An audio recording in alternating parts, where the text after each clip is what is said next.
Hola, ¿cómo están? Muchas gracias, Gloriana, gracias a Summit por esta invitación bueno, muchas gracias a todos los que nos están acompañando ahora mismo. Vamos a arrancar, voy a compartir por aquí la presentación. ¿Me confirmas, Gloriana? Quizás si ya se ve. Sí, ya se ve. Excelente. Pues bueno, súper interesantes las charlas que hemos estado viendo desde el día de ayer. Cada una con datos bien interesantes y totalmente enfocado, creo, a todo el tema este de Edge y el 5G y todo esto que hemos hablado todo el mundo en los últimos meses o quizá un par de años, cada vez con más fuerza. Ahora nosotros vamos a charlar justo de las aplicaciones 5G, ¿no? Un poco enfocado hacia los sistemas de enfriamiento, pero yo quise armar una presentación, la realidad es que muy terrenal, ¿no? Muy para la gente que todavía quizá tratamos de seguir entendiendo qué es el 5G, cómo funciona, para qué nos va a servir, etcétera, etcétera. Y por supuesto, cómo es que Stulz se está preparando para poder atacar este tipo de infraestructura. Eh, Ayer, mi buen amigo, viejo amigo ya, Héctor Martínez, por ahí a quien le mando un abrazo, daba datos súper interesantes, datos muy técnicos de cómo él visualiza que va a ser el despliegue, a dónde cree que puede llegar y a dónde no. Y hablaba justamente de qué aplicaciones o de que se necesitan aplicaciones que detonen justamente este nivel de despliegue de infraestructura. Todos quizá ubicamos que el 5G, bueno, pues significa quinta generación, o en nuestros teléfonos móviles, pues siempre vemos que ahí en la parte superior derecha aparece un 4G. Hoy día, acá en México, todavía aparece 3G, 4G e incluso LTE. Cuando estemos ya preparados o el despliegue del 5G llegue a más lugares, pues ahora aparecerá quizá 4G, LTE y 5G. En México ya no aparece 2G, por lo menos en las regiones donde yo he estado ya no lo está, y asumo que así en muchos más lugares. Entonces, esta primera lámina a mí me gustó, la realidad, porque pues muestra un poquito la evolución del 5G, desde la primera generación por ahí del 79, como dice por acá, con una capacidad de transferencia muy pequeña realmente. Después viene una segunda generación hacia principios de los 90, y ya realmente creo que la que empieza a disparar mucho el tema de las redes sociales, muchos aquí lo vivimos o lo comenzamos a vivir, pues es ya el 3G, que ya tiene una capacidad de transferencia mejor, donde podríamos llegar a emitir o a transferir datos hasta de 2 megabits por segundo. Entonces, aquí es donde ya realmente empieza a tomar un poco más sentido, creo yo, el tema de las velocidades, los anchos de banda, etcétera, etcétera, ¿no? Y después viene la evolución y ya brincamos a un 4G por ahí del 2010, LTE, que fue ya una versión avanzada y muy interesante, donde ya la transferencia aumentaba drásticamente, podíamos transferir información hasta por un gigabit por segundo, y eso fue muy bueno, ¿no? Entonces, esta evolución justamente nos va guiando cómo se han dado estas diferentes generaciones para usar nuestros dispositivos móviles. Y bueno, el 5G que se vislumbra como algo fabuloso, algo extraordinario, algo que hace muchos años solo quizá cabía en la imaginación y lo veíamos por ahí en algunas películas y demás. Y bueno, de lo derecho, por ahí se ve esta imagen que me encontré por ahí en internet de la evolución de los teléfonos móviles, que es, digamos que inversamente proporcional al tema de las generaciones, ¿no? Como acá los primeros dispositivos móviles eran gigantescos y hoy día son realmente pequeños y con una capacidad totalmente diferente en resolución, colores, etcétera, etcétera, ¿no? Básicamente es una computadora o cada vez más una supercomputadora, un dispositivo móvil. Cómo evolucionan los teléfonos. Por eso me gustó esta imagen y se las quería presentar. Velocidades 5G, la verdad es que esta parte también está bien interesante Y esta imagen me gustó porque habla un poquito de cómo son las velocidades de transferencia y qué es lo que nosotros haríamos o qué nos tomaría cada velocidad. En un 3G, por ejemplo, una película que dura aproximadamente 2 horas, como Guardianes de la Galaxia, tardaría 26 horas para que nosotros la pudiéramos descargar. Y eso significaba quizá un vuelo entre Nueva York y Sydney, incluyendo escalas y todo esto, aproximadamente 26 horas, lo cual era muchísimo tiempo. Moríamos en una capacidad así. En 4G ya fue totalmente distinto y solo tomaba 6 minutos la misma descarga, lo que nos tomaría promedio correr 1 milla, ¿no? 1,5 kilómetros por ahí, dependiendo de ritmos y más, pero la media pues indica que deberíamos de estar sobre los 6 minutos si corremos en 4.5, por ahí 1 kilómetro. Entonces nosotros podíamos ir a correr 1 kilómetro, regresamos y nuestra película estaba descargada. Y finalmente el 5G, que lo va a poder hacer en 3.6 segundos. ¿Qué podemos hacer en 3.6 segundos? La realidad es que nada tangible, ¿no? Parpadear 3 veces, quizá 2 veces, no sé, es algo realmente que no se puede cuantificar, no se puede ver en una vida cotidiana, en una vida normal, diaria. Y aquí, bueno, quería hablarles un poco de la banda, las bandas del 5G. Trato de aterrizar un poco todos los conceptos técnicos que conocemos y quise ponerlo un poquito en esta lámina. El 5G, como ya lo venimos analizando, la quinta generación va a ser o va a tener la capacidad de una alta transferencia de información, hasta 10 gigas, pero la velocidad de respuesta va a ser muy corta. Se presume que podemos alcanzar hasta 1 milisegundo. Tangiblemente no lo podemos ver. Para quienes somos un poco fans por ejemplo, la Fórmula 1, y nosotros empezamos por ahí a ver los eventos de fines de semana y vemos que hablan en milésimas, ¿no?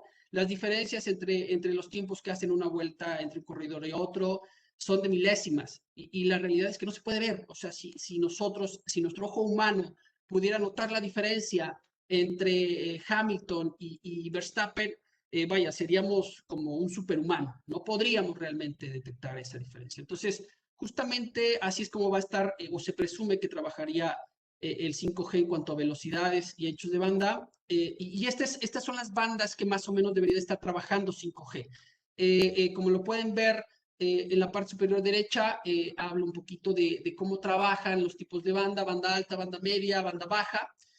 Básicamente lo que aumenta es el número de ciclos y las restricciones que nos da cada una de ellas para poder quizá atravesar paredes, edificios o tener un alcance más largo, justamente. Entonces, esta lámina también me interesa un poquito para platicárselas. En México, justamente ya está, o se presume que hacia finales de este año, por ahí del Q4, octubre, podría haber ya adjudicación de la licitación para la banda en la que va a poder estar trabajando 5G, que por ahí he leído que es 3.5 GHz. Y bueno, por supuesto que se visualiza que los principales jugadores en México, como Telcel, AT&T, sean los posibles ganadores de esta frecuencia para poder trabajar justamente con el despliegue del 5G. Hablando ya de aplicaciones, entrando a las aplicaciones, como lo hemos escuchado ya en estas charlas justamente desde ayer con Héctor, hoy también hablábamos de las aplicaciones, etcétera, etcétera. Esta lámina a mí me llamó mucho la atención porque me recuerda esta vieja serie del Auto Increíble. No sé si ustedes o algunos de ustedes la llegaron a ver, una serie por ahí de los 80s, 90s, que a mí me encantaba, ¿no? Porque yo la verdad es que soy un amante de la tecnología y ver esta serie me fascinaba, cómo Michael le daba órdenes al auto y este las obedecía, charlaba con él, lo escuchaba, etcétera, etcétera, ¿no? Y eso lo veíamos justo en una serie de los 80s y era parte de la imaginación de todos. Yo salía a jugar con mis primos o con mis amigos al Auto Increíble y hoy es una realidad. Hoy vemos justamente cómo los autos, los coches autónomos son cada vez más reales, como todo el mundo está haciendo pruebas. Y aquí es donde entra donde quiero bajar al mundo terrenal el concepto de la velocidad de respuesta del 5G. que se habla de 1 milisegundo, para darles datos interesantes bueno, no puse en la lámina, pero que son para el análisis. La capacidad de respuesta de un ser humano promedio, por ejemplo, a un tema visual, es aproximadamente de 0.25 segundos. Si es un tema auditivo, es decir, algo que escuchamos, nuestra capacidad de respuesta oscila entre los 0.17 segundos. Y si es al tacto, oscila entre los 0.15 segundos. Esto significa que entonces la capacidad de respuesta del Edge es mucho, pero mucho más rápido que la del mismo ser humano. Por eso hablamos mucho del tema de los coches autónomos, porque cuando nosotros conducimos y causamos un accidente o somos parte de un accidente, justamente nuestra capacidad de respuesta está limitada al tiempo de respuesta. Siempre decimos, ¿qué pasa si hubiera volanteado antes? ¿Qué pasa si hubiese frenado antes? ¿Qué pasa si hubiera bajado la aceleración antes? En fin, bueno, todo eso se reduce justamente con la capacidad de respuesta de 1 milisegundo corriendo sobre una banda 5G.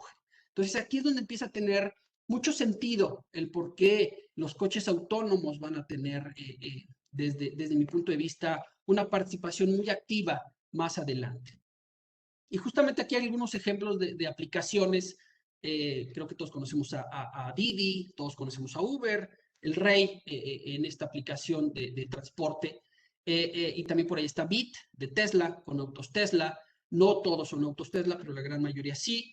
Y justo habla de esta inserción, de estas aplicaciones que venimos todos platicando en estas charlas. Habla de cómo justamente estas grandes empresas, estos sectores privados, son los que van a tomar el liderato en toda esta industria de los coches autónomos.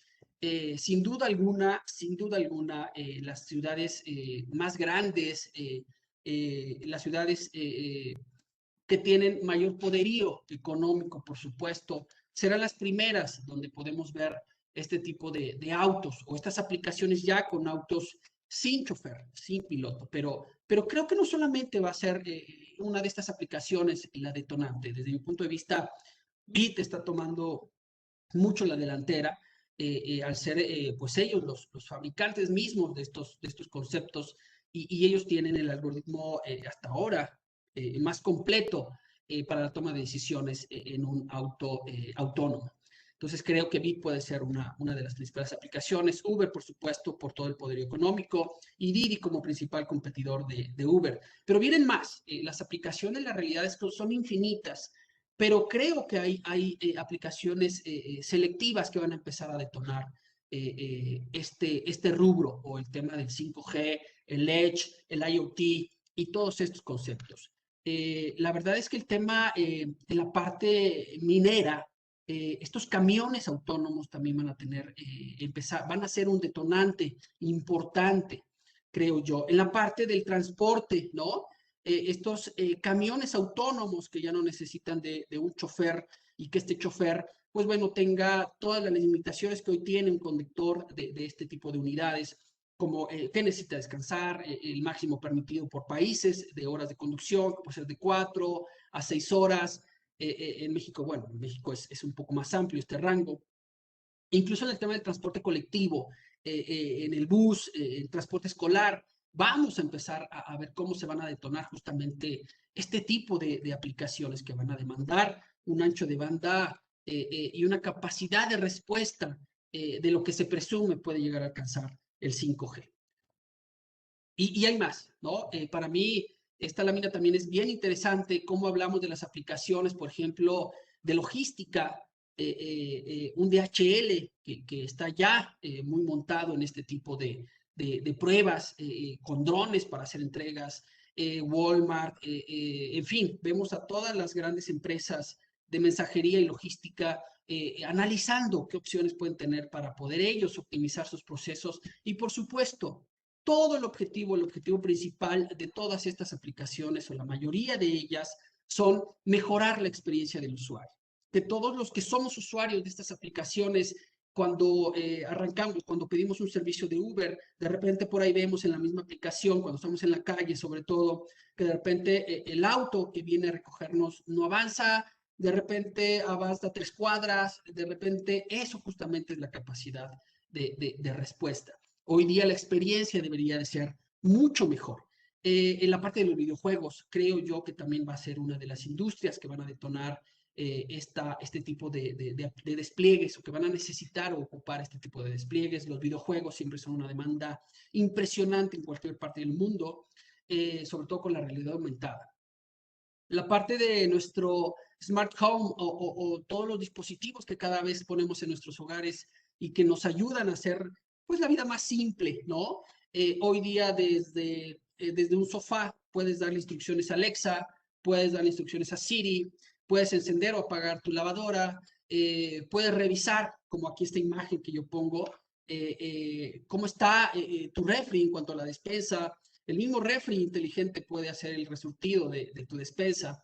En la parte, quienes somos fans también de Star Wars, la parte de los hologramas, ¿no? Cómo veíamos en las primeras películas de Star Wars, cómo se visualizaban estos avances tecnológicos súper interesantes y que hoy día ya se tocan como algo real, como algo que va a suceder solo en cuestión de tiempo, justamente. Y por supuesto, el tema de la medicina. Claro, el tema de poder hacer intervenciones quirúrgicas de alta o muy alta precisión, donde todos sabemos, por ahí hemos visto películas, casos reales, donde los médicos, por más precisos que tratan de ser a la hora de utilizar sus manos para hacer algún corte, algún movimiento específico dentro de alguna cirugía, pues puede fallar por muy poco espacio, por muy poco límite de respuesta.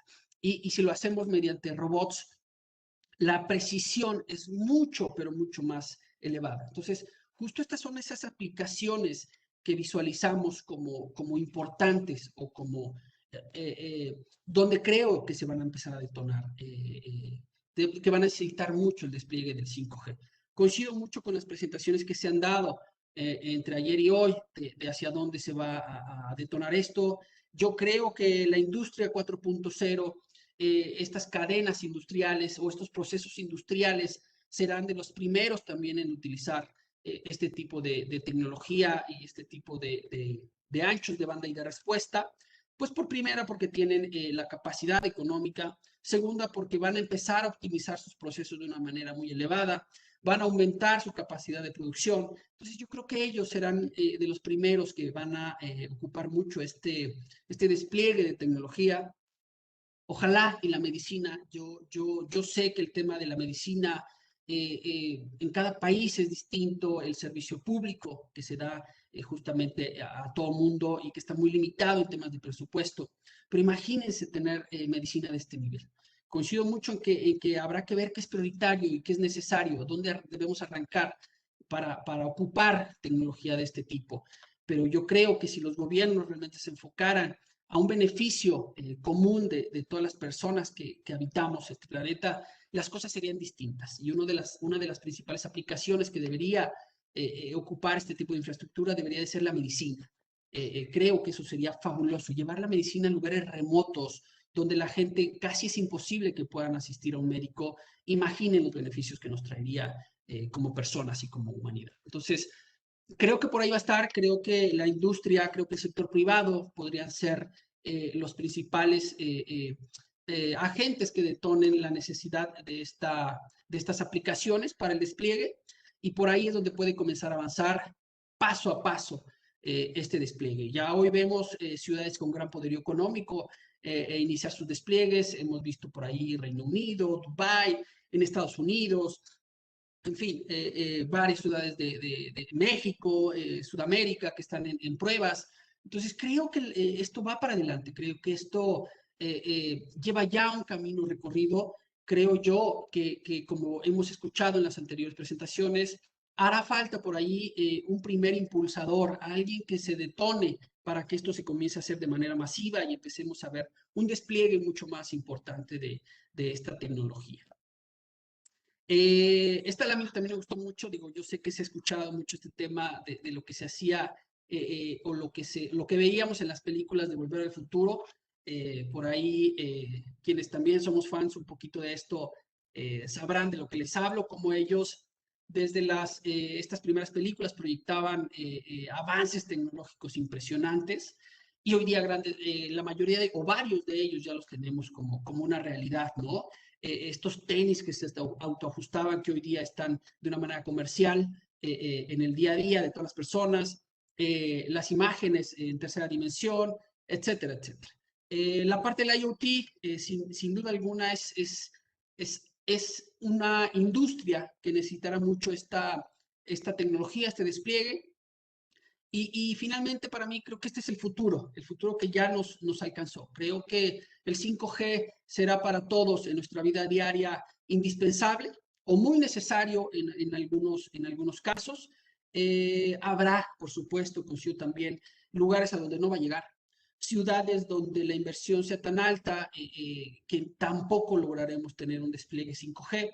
Entra mucho el tema de los gobiernos en cada país, las regulaciones, las licitaciones de las frecuencias, los altos costos que pueden llevar estas licitaciones justamente. Entonces, creo que dependerá mucho de ello, pero el sector privado, desde mi punto de vista, debería de ser uno de los principales inversionistas o inversionistas clave para empezar a detonar este tipo de aplicaciones y que nosotros comencemos a ver justo cada vez más este tipo de despliegues y cómo nos van a ir dando estas experiencias como usuario, cómo van a ir mejorando cada vez estas experiencias como usuario. Hablaba por ahí en una lámina anterior del transporte público, transporte escolar. Imaginen que ahora nuestros hijos en este modelo que se está reactivando de presencial en las escuelas puedan tomar un autobús sin chofer. En fin, la realidad es que la imaginación no tiene límites y creo que hoy esto se está volviendo realidad. Y el mejorar la experiencia para todos será, creo yo, también otro de los detonantes que demandará esto. Repito, para las ciudades y los lugares que tengan, ¿no?, la posibilidad del recurso político y económico de infraestructura y tecnología para poder alcanzar. Por supuesto, no podrá ser seguramente en todos lados, pero creo yo que sí en lugares clave. Finalmente quería entrar a la parte de la arquitectura, si bien ya venimos visualizando el tema de 5G a nivel terrenal, a nivel de aplicaciones, por donde creemos que tendrá un boom. Ahora queremos tratar de entender un poco cómo se compone una red 5G, que la realidad no es nada complejo. Ustedes disculparán un poco ahí estas líneas y estos cuadros, pero fue una manera lo más improvisada y sencilla que pude hacer esta topología o esta arquitectura. El Internet de las Cosas, este dato también que muestro por acá es interesante. 75.000 millones de objetos serán conectados en el mundo en el 2025. Eso es realmente un número impresionante de dispositivos conectados a Internet. Entonces, este dato lo puse para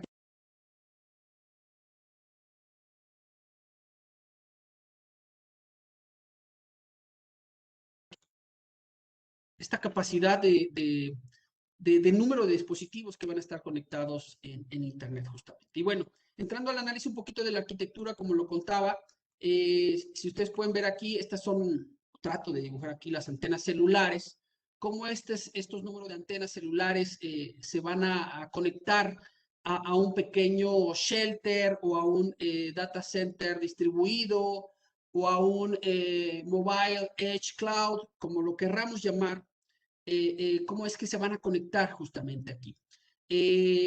No soy un experto en arquitectura 5G o en implementación 5G, pero según he platicado con amigos expertos en el tema, alrededor de 25 antenas son las que hoy en 4G se pueden conectar a un shelter o a un data center distribuido, aproximadamente 25 antenas. Dependerá de la arquitectura, la cobertura, el número de antenas que se puedan ir desplegando. Pero bueno, la realidad o el objetivo que yo quería plasmar o compartir con ustedes en esta parte es el tema de las antenas, cómo se multiplica el número de data centers distribuidos a los que va a llegar o los que vamos a necesitar implementar. Por ahí ya veíamos en otras presentaciones cómo se va a incrementar exponencialmente el tema de los centros de datos con todo el despliegue de la 5G a nivel mundial. En las presentaciones de ahí veíamos datos súper interesantes, incluso en el tema de la energía que se va a necesitar para esto, la huella de carbono que va a dejar esto también. Entonces, todos esos análisis son muy interesantes y cómo es que lo vamos a ir viendo en estos despliegues que se van a ir haciendo justamente. Se dice, según por ahí expertos que se han encargado justamente del despliegue de 5G en ciudades como Reino Unido, comentan que para México, o tomando como ejemplo México, con lo que tenemos hoy de tecnología 4G, para llegar a un despliegue 5G ocuparíamos aproximadamente 10 veces lo que se tiene hoy en 4G. Entonces, imaginen la capacidad o la infraestructura que se necesita justamente para poder alcanzar todo este despliegue. También veíamos como una antena 5G que ahora es más pequeña. Recordamos por ahí como las antenas 4G, 3G eran antenas largas, redondas o rectangulares, y ahora son pequeñas cajas, lo que va a funcionar para la parte de las antenas del 5G. Pero tenemos que multiplicar ese número de antenas exponencialmente para que justamente la capacidad de respuesta y el ancho de banda no se vea afectado, sobre todo en aplicaciones críticas, como los autos, como la medicina, etcétera, etcétera. Entonces, es ahí donde nosotros vemos justamente estas oportunidades de infraestructura. Cómo va a crecer el tema de data center distribuidos o micro data center, o llamémoslo como más nos guste. La parte de los shelter, como les platicaba, también deberá de crecer bastante con este nivel de despliegue. Y bueno, de ahí vienen ya los data center medianos y largos, ¿no? O las centrales y el core, donde se procesa toda esta información hoy día. También veíamos en estas presentaciones cómo el 5G ya no necesita equipos tan especiales como lo era para el 4G o el 3G. Hoy día ya el 5G va a correr sobre un servidor normal. Estas soluciones de hiperconvergencia que tienen los grandes líderes fabricantes de este tipo de equipos, hoy día lo aterrizan en una solución de hiperconvergencia que tiene básicamente todo lo necesario para que corra la infraestructura y que los consumos o las necesidades de enfriamiento realmente son bajas. Podría ser entre 2 y 3 kilowatts solamente la solución de hiperconvergencia que Cisco, por ejemplo, tiene para este tipo de aplicaciones. Entonces, el 5G no solo nos va a traer el beneficio de una capacidad de transferencia de datos muy alta y una velocidad de respuesta impresionante, sino también nos trae beneficios como el utilizar este tipo de equipos de una manera más tradicional, e incluso la reducción del consumo de energía dentro de las soluciones de infraestructura, pero también para nuestros celulares. Cuando ya estemos corriendo sobre esta banda 5G, se supone que nuestros teléfonos móviles deberán de ser más duraderos en cuanto a la batería. Si hoy día activamente en llamadas promedio la batería nos dura medio día o quizá a veces un poco menos, dependiendo del nivel de ocupación, el 5G deberá de durar casi todo el día o incluso más, dependiendo del nivel de uso de nuestros dispositivos. Entonces, son todos estos los beneficios que realmente nos trae consigo el tema del 5G. Esta es la parte de la arquitectura, como se las quería platicar de una manera muy artesanal, pero tratando de poner en términos factibles o reales, como es que hay oportunidad de negocio para el tema de infraestructura con el despliegue del 5G.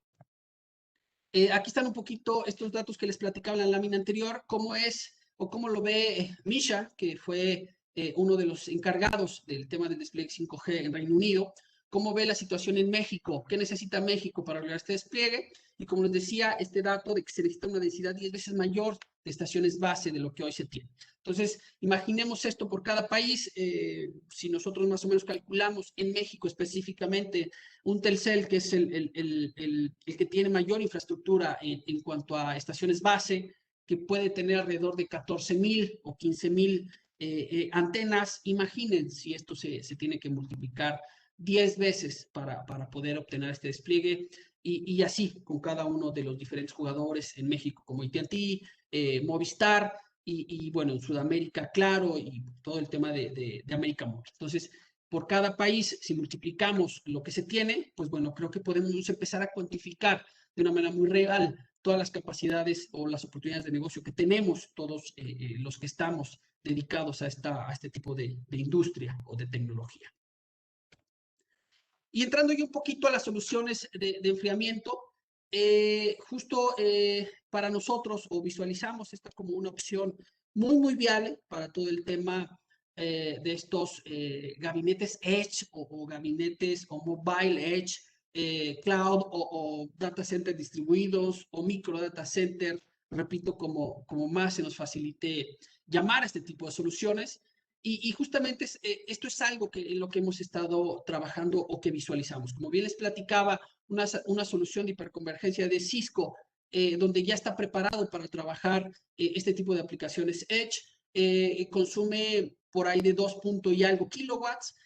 Quizás si a eso sumamos la carga del UPS y de algunos elementos más de muy baja carga dentro del gabinete, podremos andar entre 3 y 6 kilowatts de temperatura por gabinete.